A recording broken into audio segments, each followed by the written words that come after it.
Adventures in Time and Space. Transcribed in future tense. Dimension.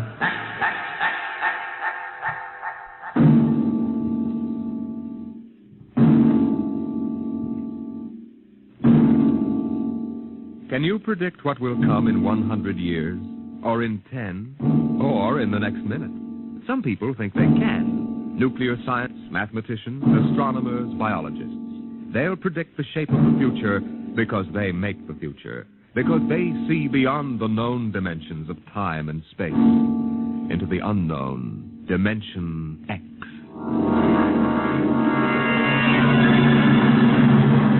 We go ahead now in time to 1965. We're on a vast concrete runway set in the desert of the Southwest. A giant metal ship stands before us, prow pointed for the stars. And in 5 minutes, the signal will flash, and it will tear up through the atmosphere to the outer limits.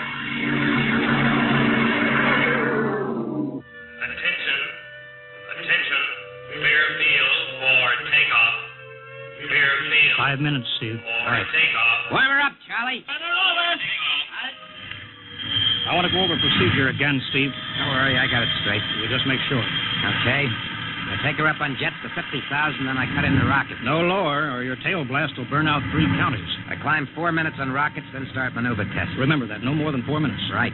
This ship isn't like those strata rockets you've been testing. She's the first one built for outer space. If she works, she can go clear to the moon. If I'd have known that, I'd have brought my toothbrush. No, not this trip. Now get this, Steve. You've got power there to clear the Earth's gravitational field. But remember, after you cut in the rockets, you've only got 10 minutes fuel. If you go beyond the outer limit and don't save fuel for the return... I know, I won't get down again. That's right, Steve. You'll drift off into space. Get that now. 10 minutes fuel. Gotcha. As far as I'm concerned, this project is a lot more important than that cosmic ray bomb they're testing out in the Pacific tonight. Well, the Security Commission brass doesn't think so. I don't see any undersecretaries under anything. Don't worry. In the long run, our ship will make the CR bomb back-page stuff. But in the meantime, it's just as dangerous. Remember, half the principles in this ship are pure theory, Steve. Slide rule stuff. If anything goes wrong, we may have to scrape you off the landscape with a soup spoon. You have a charming sense of humor. And here's what I'm getting at. We're risking your neck in this test. If anything blows, we don't want to have the next man pull the same boner. I know, Hank. So keep your mic open and keep talking. If anything goes wrong, we want to know exactly why. And we won't be able to ask you. Let us know before you pull every switch. Before you do anything. You got that? Yeah. Even if you only have to blow your nose. All right, get those fuel lines away. Okay, Mr. Bro. Well, I guess that's about all, Steve. Hey, that reminds me. Look, if Mary calls, I'm just up on a milk run. I didn't tell her today was it. How is she? She's okay, but she's due about now, and I don't want her to be nervous. Hey, I didn't know the baby was that close. Yeah? Steve, I really ought to be sending a single man on this job. What, and cut me out of a soft paycheck? Forget it, Hank. You know you can't get anybody else who can take 15 G's acceleration when those rockets cut in. Yeah, I know. It's time, Steve. Yeah. Well, see you later. Don't worry, Hank. I'll sweat for both of us. Button her up, Charlie. So long, Hank. So long. We'll give you the light from control.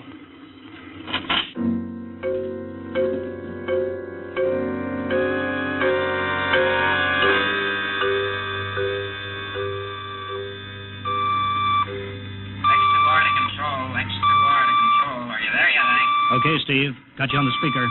I'm ready to go. Mr. Hanson. Ready on radar, Sergeant? Check. Mr. Hanson, you better see this. What is it, Elsa? Message center for Steve. Mrs. Weston just left for the hospital. What? Hello, Steve. Yeah. Stand by a minute. Shall we hold the takeoff, Mr. Hanson? What? Oh, yes.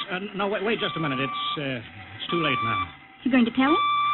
Maybe he's got enough to worry about. Hey, what's holding us up, Hank? Something on your mind? No, it's nothing, Steve.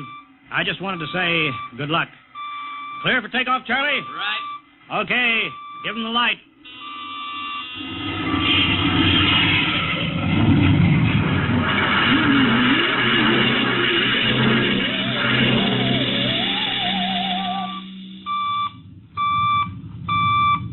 All right, Steve, I'm reading you clear. I'm at 20,000.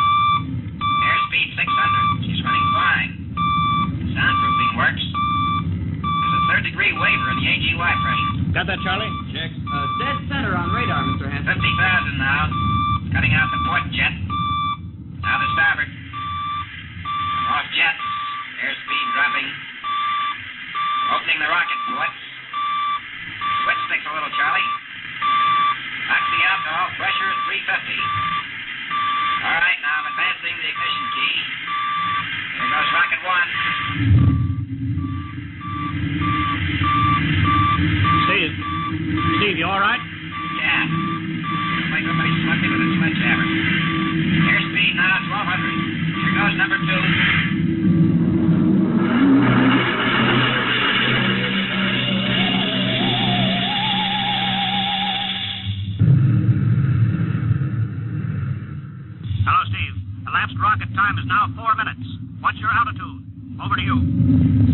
4,400. Still climbing. Altitude, 297 miles. All right, you're at the outer limit. Level off for maneuver test. You've got exactly 6 minutes fuel left. Okay. Starting a 3-degree left bank. It's a little sluggish. There, it's all right now. There's a low vibration someplace. Maybe the cockpit hatch. Now I'm straightening out. 5 minutes fuel left. Now I'm starting a 3-degree Hey! What's the matter? What's wrong? There's something up here. Something shining. What are you talking about? There's something above me, Hank. I'm going to chase it. Steve, you're at the outer limit now. I can see it plain now. Steve, don't go any higher. You've only got 4 minutes left. You've only got... Getting static. I can't hear you, Hank. It's dead ahead now. I'm going to make a pass at it. Get a good look. Hey, it's swerving to meet me. It's dead ahead now. It's dead ahead.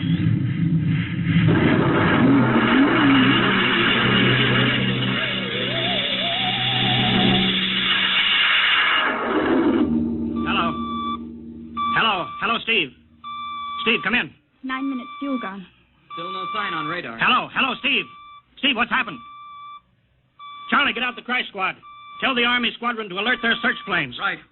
9.5 minutes gone. Hello, Steve. What's happened? Where the devil is it? Charlie, Hello. for Mr. Hanson. Come in, Steve. We need a search squadron. Come in. No, Mr. Hanson's busy. Hello, Steve. 10 minutes, Mr. Hanson. That's the end of his fuel.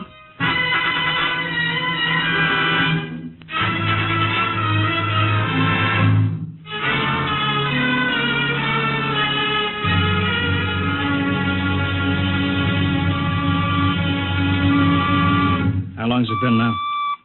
10 hours, Mr. Hanson. Nothing more on radar, Sergeant? Screen's blank. Colonel Corelli called in. Search planes are back. They didn't find anything. Should be some trace. He couldn't have bailed out, could he? You don't hit the silk at 4,400 miles an hour. He went past the outer limit, ran out of fuel. Something blew, and we'll find the pieces scattered from here to the coast. Why does it have to be the best men? Always the best men. I'll get it. Charlie, I'll we've take it. got to figure out what was wrong. All right, I'll tell him. Something must have blown. Mr. Yeah. There's a message from Northside Hospital for Steve. Well, what is it? Mrs. Weston's fine. It's a boy. Thank you, Elsie. It's a boy, Charlie. Oh. Fine. It's a boy. He didn't even know she went to the hospital. How am I going to tell Mary that? Wasn't your fault, Mr. Hanson. Ship had to be tested. Yeah, we'll build another one, and some other flying fool will shoot past the outer limit into space. Oh, I'm getting old, Charlie. You can remember when I used to take them up myself. Now I've got to send other men. It's a job, Mr. Hanson. Now I'm afraid. Every time I hear a jet go off, I jump. Every time I have to send someone up in a new model, I start to sweat. Mr. Hanson. Yeah? I think there's something on the radar. No flights scheduled in, are there, Elsie? We have the whole day cleared. It's coming in behind us. Here it comes over the building. What crazy jockey is buzzing the field like that? Is that an Army plane, Charlie? I can't see. It's turning. Charlie, alert the field. I know that engine. Steve! That's impossible. Look, that's his ship. It can't be. Well, there's no other model like that. It's Steve, all right. It's coming in. Thank God. Thank God.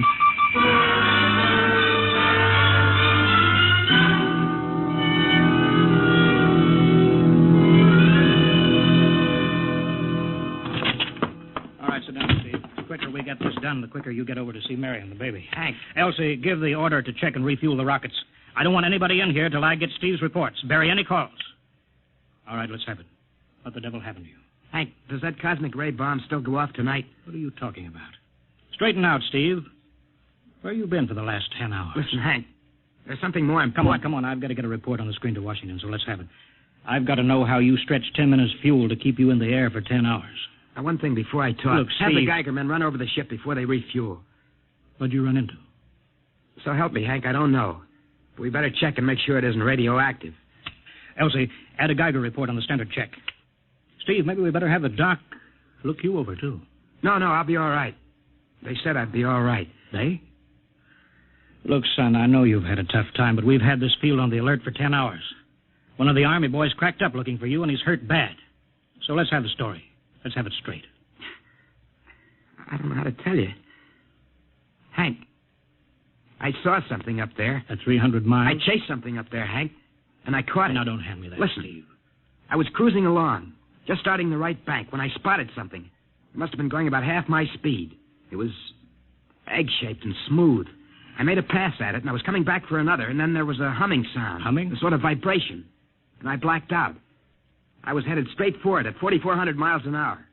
I thought it was going to be the biggest smash since Hiroshima, and I guess they were drinking that bottle. Never mind that, Steve. What happened? I came to inside their ship. Uh-huh. Steve, this whole thing has been a devil of a strain on you. I'm going to call Major Donaldson from the Army base. Ask him to sit in. The psychiatrist? Yeah, that's a good idea. Let him run his tests. He'll tell you I'm not kidding. Because, Hank, unless I miss my guess, I've just been tipped off to the way the world ends.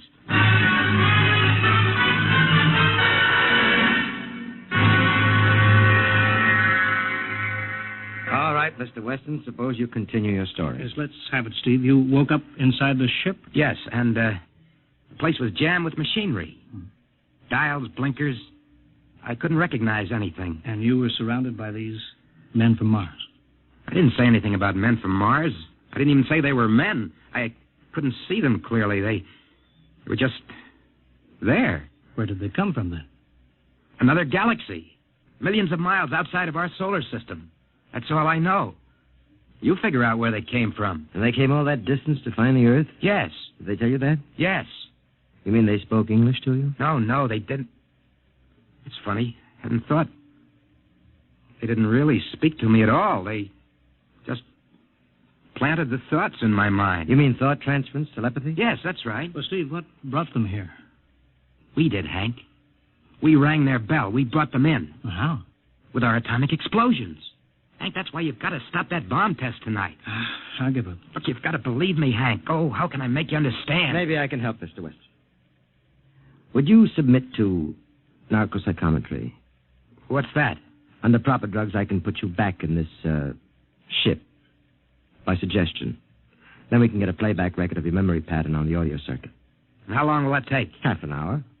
We'll have to go over to the lab. Will you believe me if it checks? It will give us an accurate memory picture of what your mind reports. All right, let's go. Hank, you got to believe me. We haven't got much time.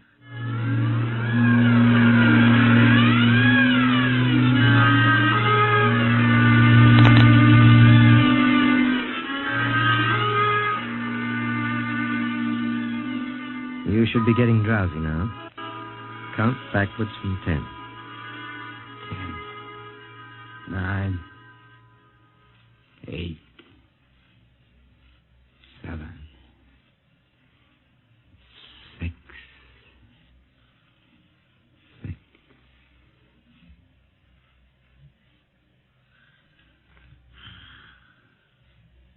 He's under. Now we attach the head plate electrodes. The cortical pickup. Look out for that wire, Mr. Henson. 3-0 setting. 31.3. Now throw that switch, Mr. Henson. I have to start him off by suggestion.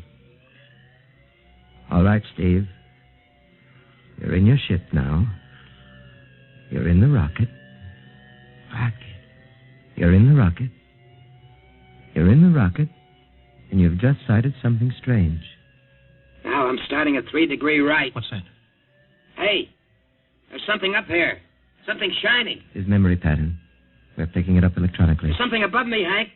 I'm going to chase it. It's piped through the audio circuits. I'm getting static. I can't hear you, Hank. This is where we lost contact with him. I'm going to make a pass at it and... Hey, it's swerving to meet me. It's dead ahead now. It's dead ahead. Now what? This is where he blacked out. There's no telling how long, minutes or hours. What's that noise? I don't know, quiet. Where? How did I get in here? What? Who are you? Is he seeing things? Intergalactic Patrol. What's that? What are they saying, Steve? What are they saying? It's about nuclear fission. They know about it.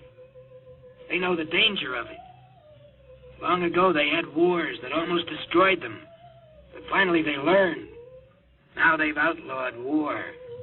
Go on, Steve. They patrol space. When their detector picks up an atomic explosion, they send a patrol. What are they going to do? They've quarantined us. Quarantine? They've isolated the Earth. Because we don't know how to control ourselves yet. Until we learn, we'll be a menace to the whole universe. What is this nonsense? Quiet. How are they going to do it, Steve? They've spread a layer out here of, I don't know how to call it, all around the Earth. It's miles deep. When there's an atomic explosion on Earth, the radioactive particles will drift up to this layer and set off a chain reaction. It'll go around the world in microseconds. And that's the end. The end? What's he... Wait. Yes. I understand. I've got to bring back the warning. You're going to put me back in my ship to bring the warning.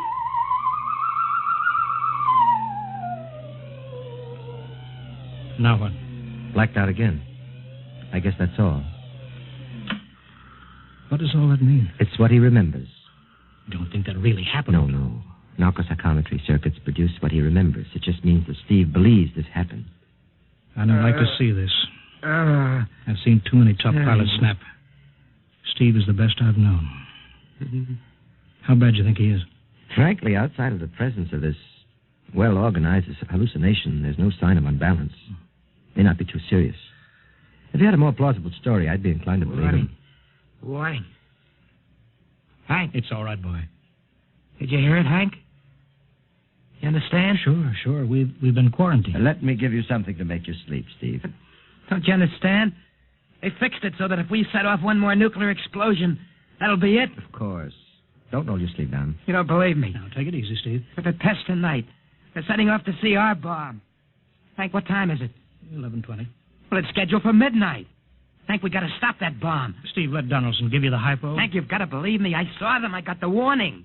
If we touch off that bomb tonight, it'll be the biggest galactic 4th of July of all time. The whole Earth will go up like a Roman candle. April 10th, 1965, the end. Now, look, Steve, you better calm down. Don't you want to see Mary and the baby? You've got a new son, remember? Yeah, that's just it, Hank. I want to see my son. I want him to live. If that bomb goes off, Hank, we've got to stop them. Mr. Hanson, I think we'd better get over to the base hospital. Hank, you've got to believe Yeah, me. sure, Steve. Maybe there is something to it. Look, it's out of your hands. I'll put it in a report and shove it into Washington in the morning. In the morning? There isn't going to be any morning, Hank. Don't you understand? You've got to call Washington now. Get the head of the Security Commission and postpone that test. Now, you know I can't do that, Steve. My neck would be out a mile. Besides, this is 1965, not 45. 20 countries have atomic bombs now. What's the use of stopping just this one? The rest will keep right on popping them Well, then off. we'll have to call an international conference. Can't you understand, Hank? The first one that goes off finishes us at the end. They've given us the quarantine warning. Steve, I think you'd better go with us to the base hospital. Look, Steve, we can call up for a detail if we have to. All right. I'll go with you. You don't need a straitjacket. That's the way, Steve. You'll probably feel better by morning. Let's go.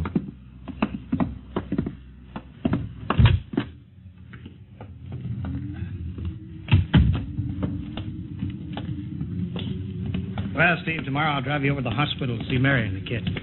Sure. Look at the ship under the floodlights. Pretty, huh? You'll be flying her again soon, don't you worry. Yeah, I guess so. What you doing out in the line? They refuel her? Yeah, we got Clausewitz coming in tomorrow from Denver for another test. Figure we give you a day off. That's good. That's... Why? Steve, come back. Come on, Donaldson. Steve, wait. He's heading for the rocket. Look, there he goes up. That crazy fool. We can't get at him now. That covers armor glass. He's waving. Yeah, towards control. It's the radio. He needs the radio. Come on. I should have gotten help. Oh, the radio's still hooked up here. Hello, Steve. Listen to me, Hank. You gotta call Washington now. Come out of that rocket, Steve. I'll call my men. Don't try anything, Hank. They've refueled the rocket for tomorrow. Take it easy, Steve. Listen, you know what'll happen when I fire the rocket tubes down here? Steve, don't. It'll burn out every building for 5 miles. All of us in one big blast. Steve, what do you want? You've got to stop that bomb. You got to call Washington right now. They won't believe me. You make that call or I cut in the rocket. Now, I mean it, Hank. Now hook my screen to yours in parallel. I want to see exactly what you're doing. All right. Just don't fire those rockets. Get going, Hank. You got 12 minutes to make that call and stop that bomb. All right, I'm making the parallel hookup right now. Donaldson, you think he'll really blast? I don't know. Up to now, I'd almost say it was normal, but now he's liable to do anything, Hanson. Steve, there. You getting it on your screen? Yeah. Now put that call through. All right. Operator, Visit screen to Washington. the Visiscreen circuits are busy, sir. If you'll try again in half an hour. This is Security Commission priority. Break in, get me a line. Yes, sir. Just a moment, please. 10 minutes, Hank. Listen, Steve, I'm trying. We're ready to take your call, sir. Washington, Security Commission 3. This is urgent. I want Undersecretary Herbert Ames. Washington 3. 1 moment, please. Hurry, will you? 1 moment, please. What time is it, Donaldson? 11:51. Do you think he'll fire those rockets? He might. Washington, Visit screen 3. Mr. Herbert Ames, please. that is a coded exchange. I cannot accept your call without clearance. Get it through, Hank. Listen, Washington, put it through. This is Mr. Hanson at San Marco Air Base. This is a priority call. I'm coded. 1 moment, please. I will check your code number. Get that through, Hank, and that bomb goes off at 12. Will you be reasonable, Steve? Your call has cleared, San Marco. Washington, visit screen 3. Herbert Ames, please. Security Commission Ames. Listen, Ames. Hello, Hank. Ames, you got to get me to the chief. Are you kidding? He's at the test control room. Yes, I know, but get him for me. What's up? You look lousy. Or is it a bad circuit? There's no time. I've got to get him before the test. It's about the CR bomb. I can't take that responsibility. Get that through, Hank, or I Hey, blank. what's going on there? Ames, my project has a high enough rating. This is a priority A call. What? Okay, it's your neck. I'll try to get him for you. He's in the control room, so you'll have to switch off your screen and speaker and go on earphones. Too much going on in there. Security ruling. You hear that, Steve? I've got to cut the incoming screen. All right, but don't try anything. 8 minutes, Hank. Hello? Hello? What? You got him, Hank? Yes. This is Hanson at San Marco. No, sir. Priority A request to cancel the bomb test. No, I'm serious. This is deadly serious. We sent the X2 JTR up today to the outer limit. We uncovered evidence. Yes, on the automatic instruments. What's that?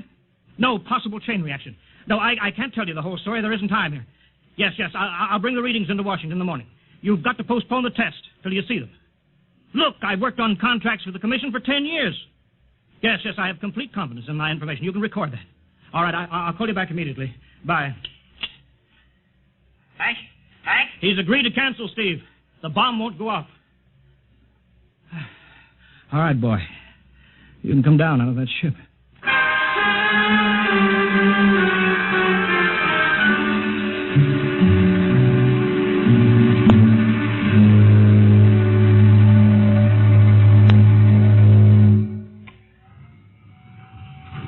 He's opening up. Here he comes. All right, Steve. Come on down. Sure, Hank. Just a second. Hank, I was scared. I was plain scared. Easy now. It's all over. The bomb won't go off. Thank God. Look, I want to see Mary and the baby. Can you get me transportation now? Oh, wait a minute. It's almost 12. They won't let you in the hospital now. I want to see the baby. Sure you do, but you've been under a strain. I've got a shot for you here, Steve. Give you a good night's sleep. All right. Roll up your sleeve. Yeah, here. There, that'll make you sleep. Sergeant will find you a bed. Yes, sir. Come on, Mr. Weston. Okay. Good night, Hank. I'm kind of beat. It's been a tough night.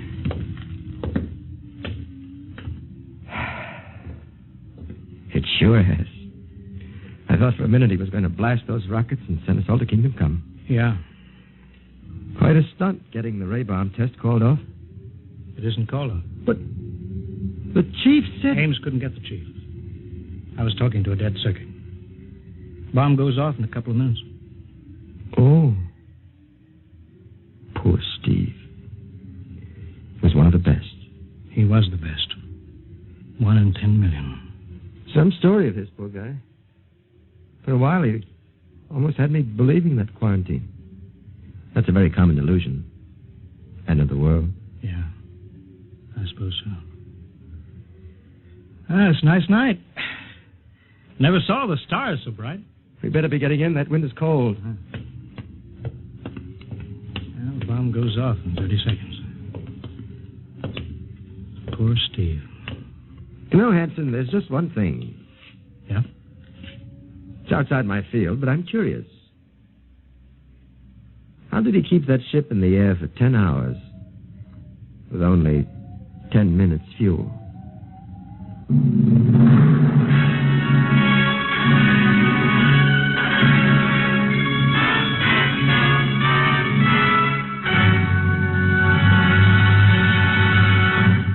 You have just heard another adventure in time, space, and the unknown world of the future.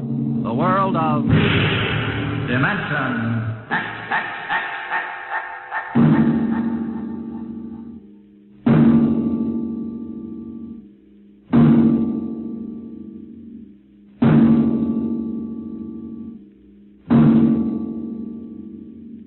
Next week, a star of the future appearing on the program of the future, Dimension X.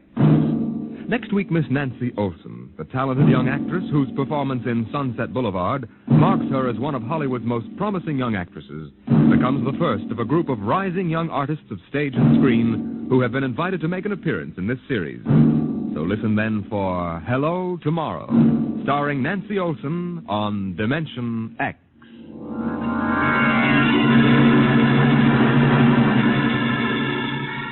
Tonight, Dimension X has transcribed The Outer Limits, written by Graham Doar and adapted for radio by Ernest Kinoy.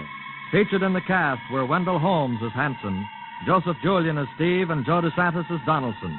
Your host was Norman Rose. Music by Albert Berman, engineer Bill Chambers. Dimension X is produced by Van Woodward and directed by Edward King.